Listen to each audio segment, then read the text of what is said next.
All right, family. Black Power. Black Power is the truth hour with General Sarasun Seti. Kick back, get your mind ready for some information that's guaranteed to be heavy.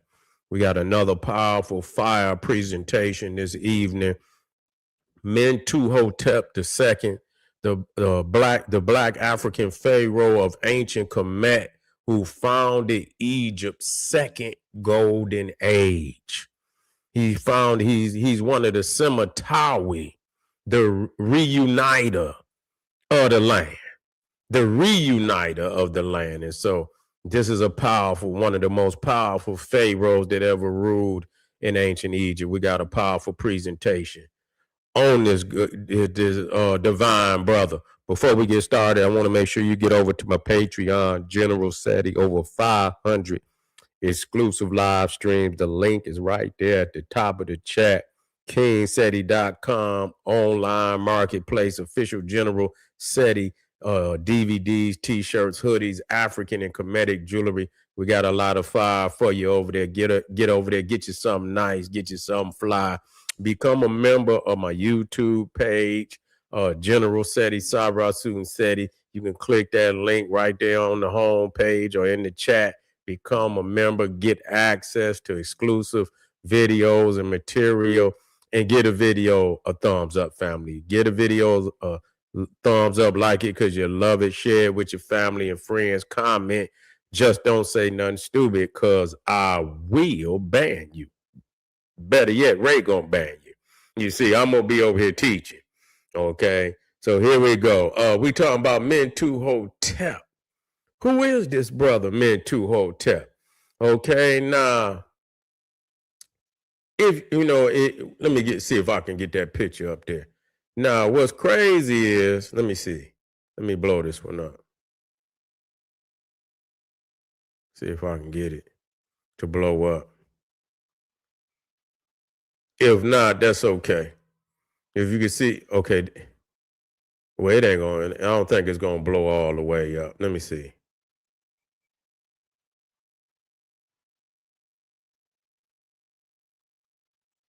Let me see if it's going to blow all the way up. No, it ain't going to blow all the way. That's all right. I ain't going to mess with it. But, you know, his temple is right there at the, right next to Hatshepsut's funerary temple. It didn't threw me all the way out. I don't know what's going on. I don't know what's going on. Let me get right back to where I'm supposed to be.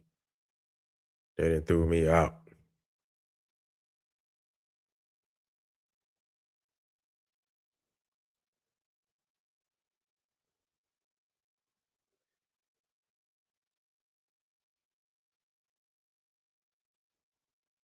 Hold up just a second, family.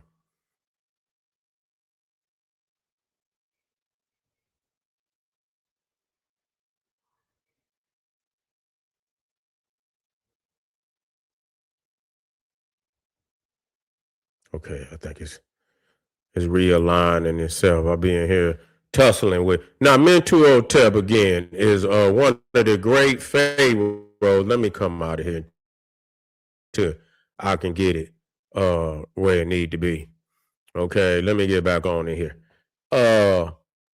One of the great pharaohs of the Middle Kingdom. He was I believe he was the very first king. You know, and he, you know, there was some, again, some dissension in Egypt at that time where it wasn't united under one ruler, you know, and so it went off, you know, into factions. It was factions where, you know, you had, you know, lower Egypt which is going toward the Mediterranean, and then see Mentuhotep was a Theban ruler. So that's when we talk about Waset. We're talking about Luxor. Today the Arabs call it Luxor. But, you know, in ancient times, it was referred to as Waset. And here at Waset, you know, it was the university city. It was the capital. You know, the greatest temples in all of Egypt was in the city. You got the Temple of Karnak. You got the Temple of Luxor. You got You got the Valley of the Kings. You got Hatshepsut. Her temples is in that area. So this is the magnificent city of Waset, the greatest city in all the ancient world by far. When it was the greatest city in the ancient world by far. And this is under Mentuhotep. This is when Waset, before the Middle Kingdom, you had Nikan, which was, a city a little further south than Waset. It was a little further. It had prominence. It had prominence in at that time. But then Waset began to the great royal families of Waset began to take over. And so this is when you start to see Amen, become the state deity and start to gain prominence, because Amen was the official deity, the supreme deity of Waset. And then you had the mother Mu, the vulture goddess, and that's when you started to see, majority of the queens and empresses, especially after the 18th dynasty, you see them wearing the vulture, headdress. You see, which is the goddess Mu. Okay, and so Amen and Mu became, and you hear Mentu, which is Mantu. Again, see now his name, he's using Mentu or Mantu. Mantu was the war god before Amen. He was the supreme deity of Waset, Thebes, Luxor before Amen. But then Amen kind of usurped a lot of the attributes of Mentu. You see, and so, but this is where you get the root of his name, Mentuhotep, okay, or Mentuhotep. And see, a lot of people see his skin, and a lot of people equate that to, that he had passed on. But what's crazy is that I looked it up, and his daughter was also black. See, people don't know that. See, people think, you see his Ka statue, and the Ka statue for most of the pharaohs is divinity. When you reach divinity and you done passed on and you have become God, you see, you have manifested yourself as God. That's why you black, because now you didn't become one with the cosmos. You feel what I'm saying? And so a lot of people think, that, it does not mean death. There is no death. You see, these kings are eternal beings. There ain't no death. So in ancient Egypt, it was a sign of resurrection and rebirth. Okay, but you see his skin, and people equate that he had passed on. But in truth and in reality, his daughter, and I seen the pictures of her on some of the temples, and she was black, actually black, and she was one of the first ones outside of Amos Nefertari, because they didn't went over there and fabricated. With black people, we all different colors, and it was the same way in ancient Egypt. When they see something black, they always say, "Oh, that's Nubian." And yes, we are Nubian, but see, that's the way to make you believe that the Egyptians wasn't black. Oh, you see one, but see, they've been playing over there. They didn't, the areas or the images of Egyptians that were dark, like Mentuhotep and his daughter, and they didn't systematically quartered that off where you can't necessarily get in there and see that. Just like they show the sons of Ramesses where they was black, and they don't want you to see that. He had, I think it was like 3 or 4 sons that were black, and the glyphs say that they were Egyptians. You see, but this is what we have to deal with. Did it ever come back in? Let me see if it came back in.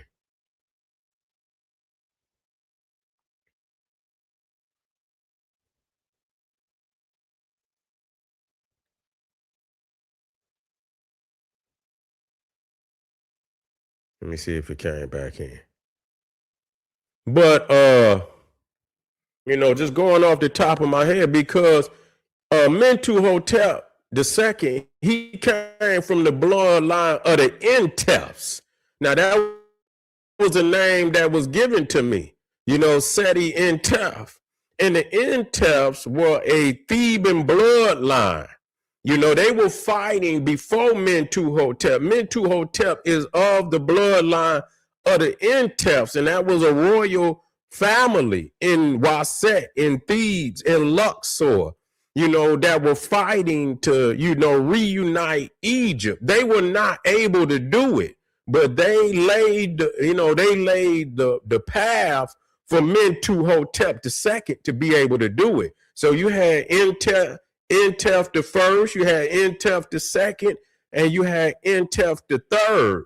You see, and Intef the first, he started the fire. You see, he started the fight for liberation. Intef the second came along and he expanded the war. He expanded the war for liberation. And so, he pushed further into Lower Egypt. And then Intef the third, he sustained the fight that Intef the second was fighting. And Mentuhotep came behind Intef the third, and he united the land. Okay, he reunited the land, which they call the Semitawi. He's one of the Semitawi. Narmer is a Semitawi. He reunited the land. Mentuhotep is a Semitawi. He reunited the land.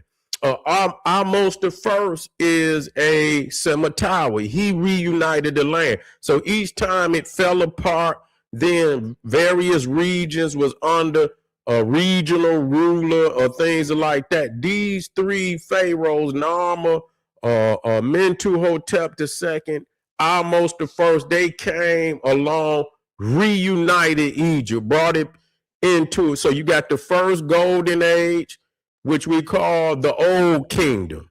Then under Mentuhotep came the Middle Kingdom, and he brought in the second golden age. And then Ahmose the first in the New Kingdom, he initiated the New Kingdom and started the third golden age of ancient Egypt. And you could say that the fourth golden age was under the 25th dynasty. So Egypt has four golden ages.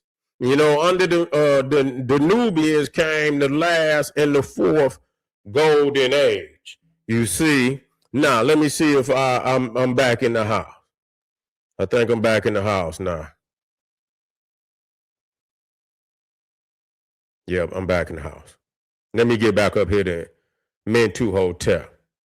Now, like I say, family, I'm getting all my slides and everything together. So, I'm getting my lecture game, my lecture game is down, critical. You feel me? But believe you me, when I put these slides up here, I done updated everything. So it's off the chain. So y'all just bear with me. It ain't going to be much longer. But as long as you get this information, you can go behind me and do your own research, to back this up. But Mentuhotep is one of the greatest. You see, he's most definitely in the top 10, He's most definitely in the top 10. So let me get it all the way up here. I'm almost where I need to be, family.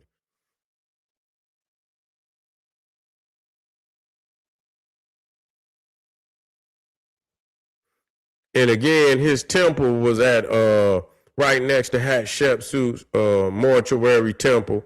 So if you ever want to look up, and it has some damage to it. It has some damage to it. It was, really Hatshepsut's temple is, was built, off the model of Mentuhotep's temple. It wasn't as large as Hatshepsut's, but it most definitely was a beautiful temple. Now, another thing with the end, here you go. Yep, okay, here you go. Now, another thing with the Intefs and Mentuhotep, they started this, what they call the shaft tomb. Now, what are the shaft tombs? If you go into the Valley of the King, see, they stopped building the pyramids. You see, they stopped building the pyramids, and they began to cut these, what they call shaft tombs, which is into the mountain. You see, so when you look at the Valley of the Kings, all of those tombs are dug out of the mountain. You see, and so the Intefs were the first ones that, really, but, Mentuhotep and the Intefs were the ones that bridged between, was the bridge between the pyramids and the Valley of the Kings. You see, they were those, originators of that type of a style of tomb. So when you look and go to Mentuhotep's funerary temple at El Badari, I believe that's how you pronounce that, El Badari, and you will see that there is a shaft tomb, and I believe that's where they found that statue that you see behind me.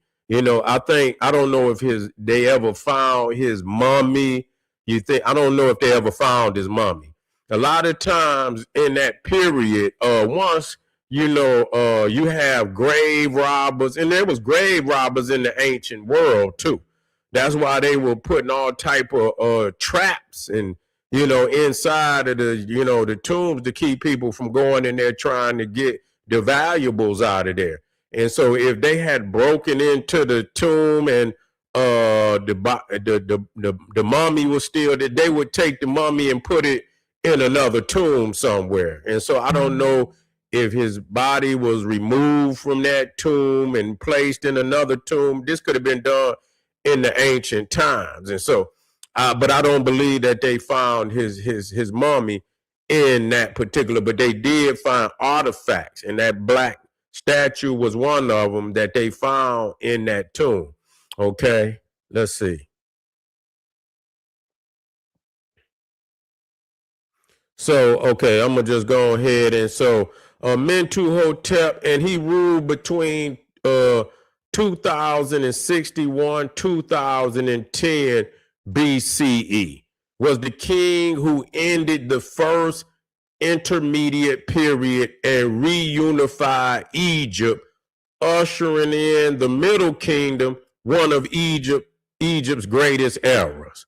Okay, why he matters, he put Egypt back together after a century of civil war and laid the foundations for Middle Kingdom stability, art, and administration. Okay, historical context, the period is the late 11th dynasty. Before him, Egypt was divided, Thebes versus Hyrcanopolis. Okay, after him, central authority was restored and prosperity returned. Okay, Mentuhotep II rules from Thebes and defeats northern rivals, reunifying Upper and Lower Egypt. Okay, the unifier of Egypt conducted military campaigns to defeat competing kings, took titles, emphasizing unity. So even though he did that, he still emphasized unity. So when we hear these stories of how the pharaohs was, they were so, they fractionalized the people, and this is not uniter of the two lands, reestablished nationwide administration and taxation. This is why many scholars call him the second founder of Egypt after Narmer. That's powerful. Mentuhotep most definitely is in the top 10 of pharaohs, and you talking about some powerful pharaohs. You know what I'm saying? So to say you in the top 10 in 3,000 years of great Pharaoh is saying, you can't find a king nowhere in any other land that can compete with him at all. And I can say that, resoundingly, that is nobody can compete with this, bro. Architectural legacy built a revolutionary mortuary temple complex at Dur el Bahari. Okay, Dur el Bahari. Terrace designs, a design carved in the cliff combines rock cut and built architecture. So you got the rock cut or rock hewn is where you cut directly into the rock, whether it be a mountain, you just cut directly into it. And what he did, he had a temple. When it says built architecture, that means you taking stone, you building a temple, which is something different. So he built the temple in front of his rock cut or rock hewn his tomb. And so you could come from out, you can go into the temple, and then if you go into the interior of the temple, which you could not go into, I don't even know if they would have allowed, they probably had a courtyard where people that wanted to venerate him could go into the courtyard, but you would not have had access to go into that area where you can go all the way into the back of the temple and enter into his tomb. That would have only been for priests to be able to do that. Okay. His temple is a bridge between Old Kingdom pyramid tradition and later New Kingdom temples. Okay. And burials. Okay. Religious and ideological impact elevated Osiris as a central god of kingship and afterlife. So under Mentuhotep, Osiris really was elevated under him. And that's very significant. Okay. Promoted the idea that the king restores Ma'at cosmic order. See, it's on the Pharaoh to maintain Ma'at and cosmic order. Shifted royal ideology from monumentality alone to moral authority. You can't just sit up there and gloat and you understand that you the king. No, you have to also, maintain moral authority, because that's what happened. You see too many in that intermediate period, it's all about the Pharaoh and you're not dealing with moral authority, and the nation fell apart. All that bickering and whatever, and it fell apart. And this brother brought it together, and to maintain, the national, unity, he stresses moral authority. You have to be moral in everything, as far as a ruler, so that, you're fair and you take, and so that the people don't fall into disarray. You see, art and culture becomes more naturalistic and introspective. You see, so it's about not just, all these monuments of glory, but showing that, you're also, interacting with the people. You see, royal imagery emphasize human kingship plus divine mandate. Literature and administration flourish under stability. Okay, so, this good brother Mentuhotep II is the king who rescued Egypt from collapse. Without him, there would be no Middle Kingdom, no later prosperity, no administrative renaissance, and no template for powerful kingship that followed. So really, Mentuhotep, if it was not for Mentuhotep, the new kingdom wouldn't even have been possible. You see, that's why he's so significant. That's why they call him the second founder of ancient Egypt, because if it wasn't for Mentuhotep, it could not have been no new kingdom.